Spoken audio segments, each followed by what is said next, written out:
Allez, bonjour à tous et bienvenue. Petite vidéo, je vais vous faire un petit récap, une analyse graphique sur différentes foncières qu'on analyse.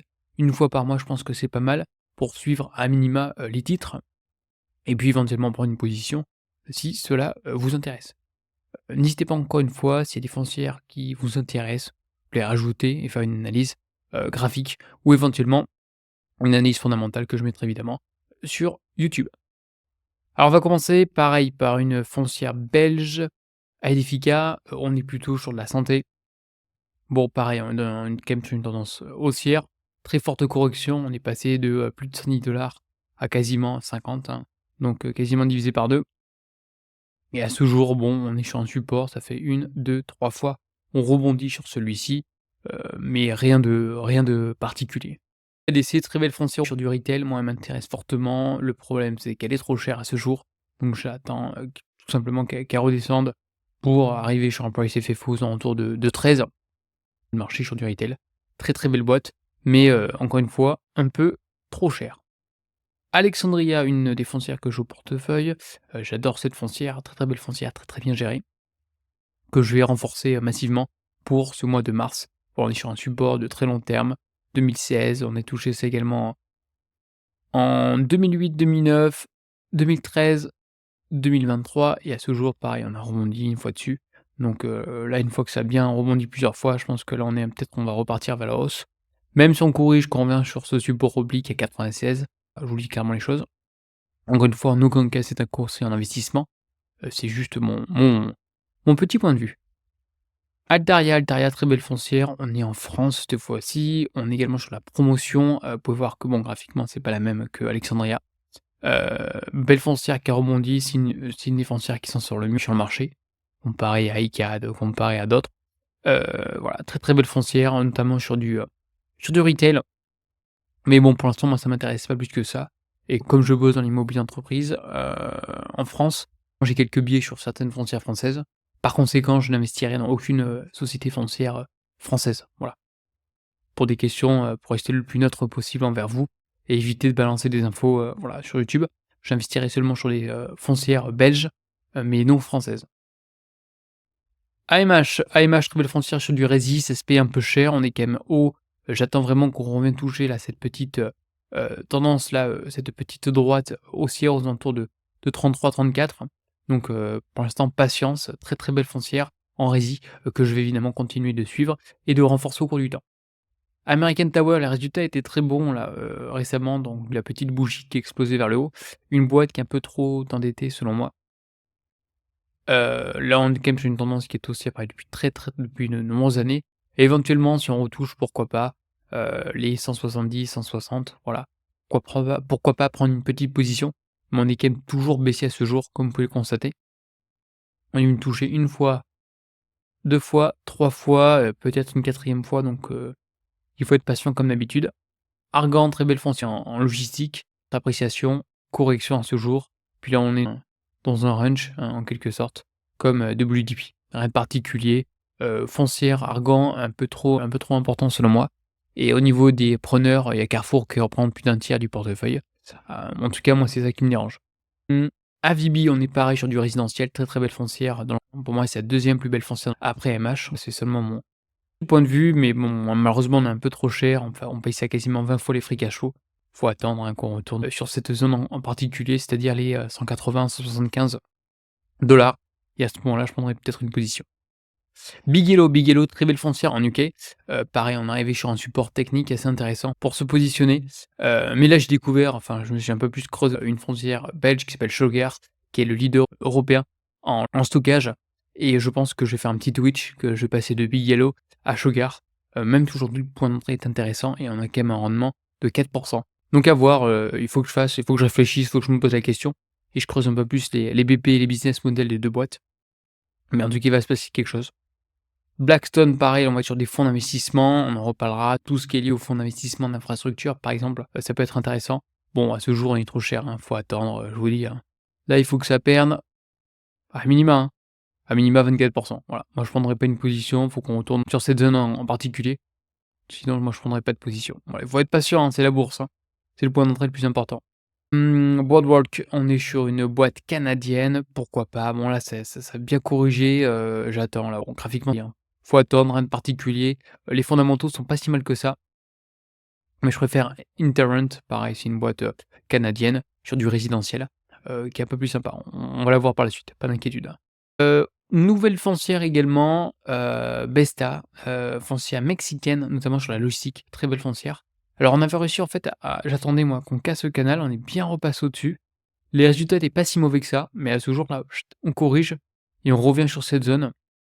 Donc écoutez, moi j'attends, hein, graphiquement si c'est pas beau, heu, on attend tout simplement que cette action, construit, heu, tranquillement avant de repartir. Je vais faire une vidéo sur ce sujet, prochainement, très, très belle foncière mexicaine, pour être diversifié sur une autre devise, sur un autre pays. Voilà, je pense qu'une petite position sur celle-ci, ça peut être intéressant. Crown Castle, j'ai sorti une vidéo parce que certaines personnes étaient attirées par son dividende. Moi, c'est une boîte qui ne m'intéresse pas du tout, même si le point d'entrée à ce jour est très intéressant, ceux qui veulent investir sur du long terme. Très gros dividende, boîte un peu endettée quand même, mais voilà, jolie boîte quand même. East Group, pareil, on est quand même aujourd'hui sur, de l'industriel. Alors là, j'ai vu le point d'entrée, putain, j'ai un peu le seum, pas vous mentir. Ça fait un peu trop short. Une boîte, je pense que c'est en top 3 de mes boîtes préférées en logistique. Donc évidemment, si on revient sur les fondamentaux et un price à FFO un peu moins important, je pense que je prendrai une position, mais à ce jour, un peu trop cher. Equinix, bon pour moi évalué, on est sur du data centers évidemment avec l'IA, c'est survalorisé donc bon, on attend, hein, qu'est-ce que je voulais que je vous dise? Equity Residential, très, très belle boîte également, un peu trop endetté, mais on est quand même sur du resi, donc c'est un secteur assez défensif. Mais pareil que AVB et autres foncières dans le resi, on est un peu trop cher. EPRT, même topo, EPRT, très, très belle boîte également, dans le retail. C'est une boîte qui m'intéresse, mais à ce jour, on est, encore une fois, on est trop cher, hein. Essex Property, pareil, c'est sur du resi, on est quand même, ouais, en haut du canal, hein, donc faut pas prendre des positions, en général, puisqu'on risque de corriger. Faut attendre le bas du canal, donc faut attendre peut-être 1 an, peut-être 2 ans, qui sait? Mais faut pas être pressé, c'est la bourse. Extra Space, Storage, pareil, une foncière sur du stockage aux États-Unis. Les résultats stagnent, heu, bah, après voilà, une croissance quand même exponentielle, hein, depuis plusieurs années. Donc évidemment, hein, c'est des cycles. Faut attendre, mais je pense pas que je vais me positionner, prochainement sur celle-ci. Et puis on est quand même, trop cher. Très belle foncière en logistique, les résultats qui ont été excellents. Je sais qu'il y a quelques abonnés sur YouTube Premium là, qui me suivent, qui ont, quelques positions sur celle-ci. C'est une très jolie boîte, un peu trop d'endettement pour moi, mais très belle boîte et un peu trop cher à ce jour, hein, comme vous pouvez voir. Ma zone, c'est, voilà, c'est à peu près ici, hein. Faut qu'on revienne aujourd'hui sur cette tendance, haussière. Gecina, on est en France, sur du bureau, premium, très jolie boîte, les résultats ont été, on va dire, plutôt moyens. Il y a rien de particulier à ce jour. De toute façon, c'est le bureau, comme vous le savez, la situation va pas extrêmement bien. Beaucoup de franchises, beaucoup de mises à disposition anticipées, même si on est aujourd'hui sur, une localisation, prime. Donc évidemment, ça va se traduire par des baisses de loyer, mais il faut un peu de temps, hein, voilà. Donc très, très belle foncière, un dividende aux alentours de 6. Pour moi, c'est encore un peu trop cher, compte tenu des fondamentaux du marché. Goodman, très, très belle foncière, moi qui m'intéresse. Pareil, encore une fois, trop cher. On est un petit peu en Asie, hein. On va être en Europe, on va être également en Asie, on va être en Australie, voilà, très belle foncière. Du data centers également, mais pas que. Mais voilà, on est sur des sommets, on paye ça trop cher, donc vraiment, il faut que ça corrige. Il faut encore, que ça baisse au moins de 20. IKEA, de très belles foncières, mais on est également, sur l'aspect, on va dire, plutôt promotion. Bon, bah, il souffre, hein, qu'on soit très clair, il souffre. Un dividende, alors on m'a posé la question: «Est-ce que c'est intéressant ou non d'investir dans cette foncière?» Parce qu'un dividende, je crois, de 20. Écoutez, libre à vous, encore une fois, mes propos sont en aucun cas des conseils, mais 20 de dividende, c'est trop important, hein, c'est pas durable. On l'a vu, ça fait que Nexity, un promoteur, il y avait un gros dividende, bon, mais ils l'ont coupé, hein, voilà. Et il va se faire la même chose. Mais ceci étant, on est sur des niveaux techniques, qui sont relativement intéressants. On arrive à des niveaux de, voilà, 2011. Alors je vais pas vous dire 2008-2009, mais si on casse cette tendance baissière et qu'on construit, peut-être que je prendrai peut-être une petite position en portefeuille, pour l'aspect, spécu.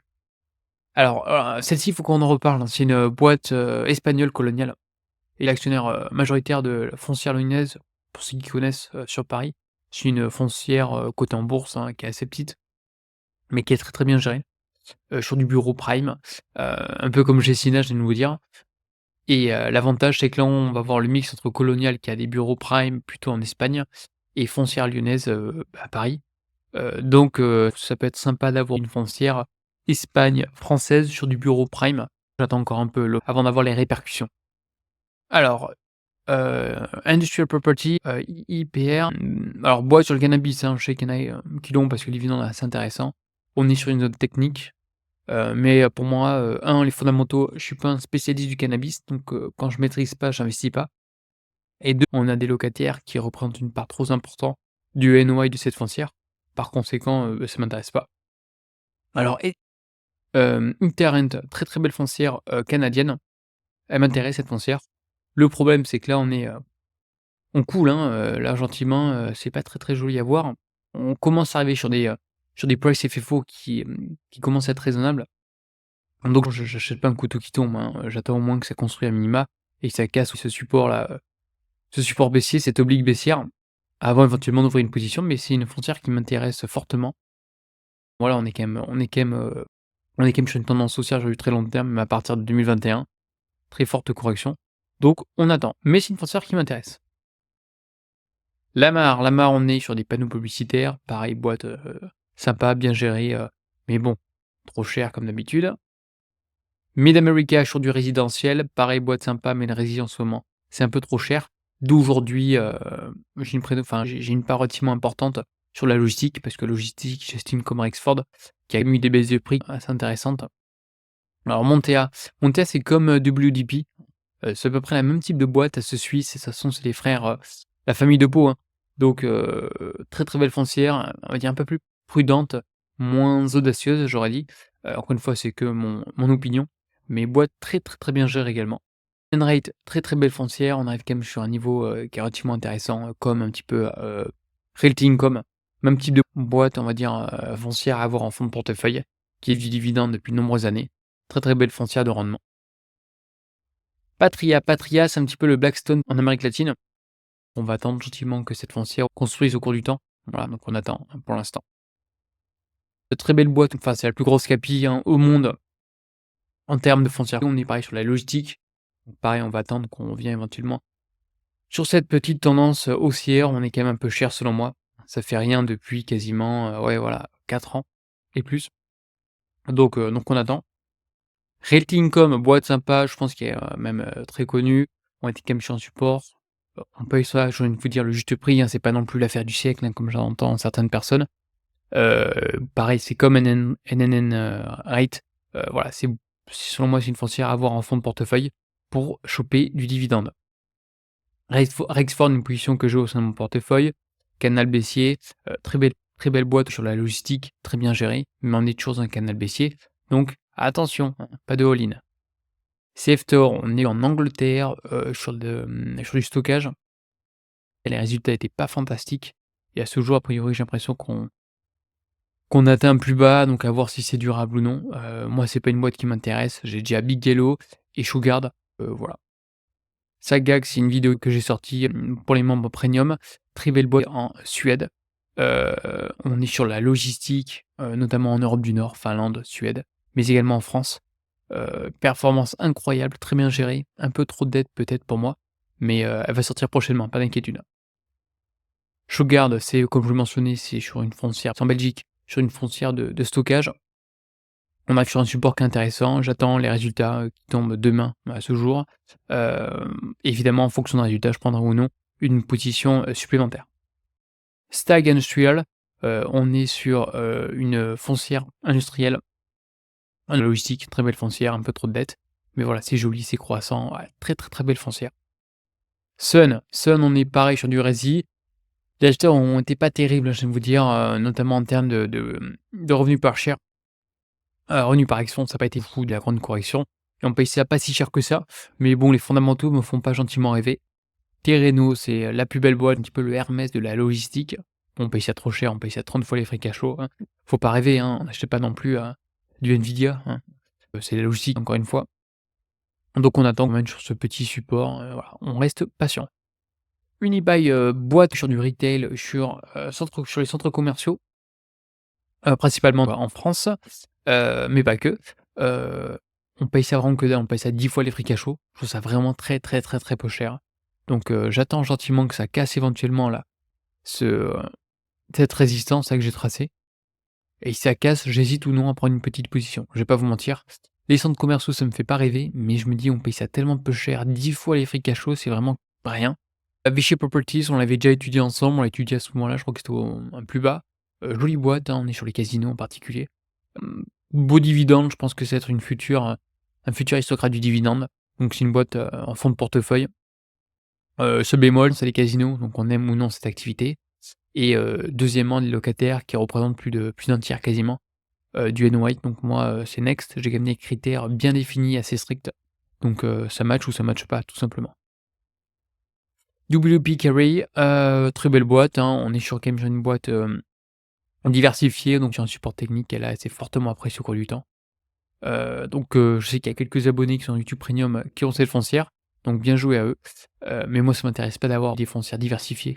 Comme mentionné, ces boîtes-là, elles sous-performent parce qu'on peut pas être des spécialistes dans tout domaine. WDP, WDP on va être sur une foncière donc, de logistique comme vous savez. En Belgique, il y a pas mal d'acquisitions qui s'effectuent. Donc une boîte qui m'intéresse, pas si cher que ça. Donc je vais renforcer prochainement ma position. J'attends juste que là, gentiment, on absorbe là cette, heu, cette hausse qui a été fulgurante en quelques semaines. J'attends qu'on corrige un peu et qu'on casse éventuellement là les 22 quoi. Et Welltower, bon là, on est sur des niveaux stratosphériques, les fondamentaux sont pas exceptionnels. Donc moi gentiment, je passe mon tour. N'hésitez pas à me dire quelle foncière vous souhaitez renforcer, ce que vous avez au sein de votre portefeuille. Si la vidéo vous a plu, n'hésitez pas à liker, à vous abonner et je vous dis à une prochaine. Allez, bye bye.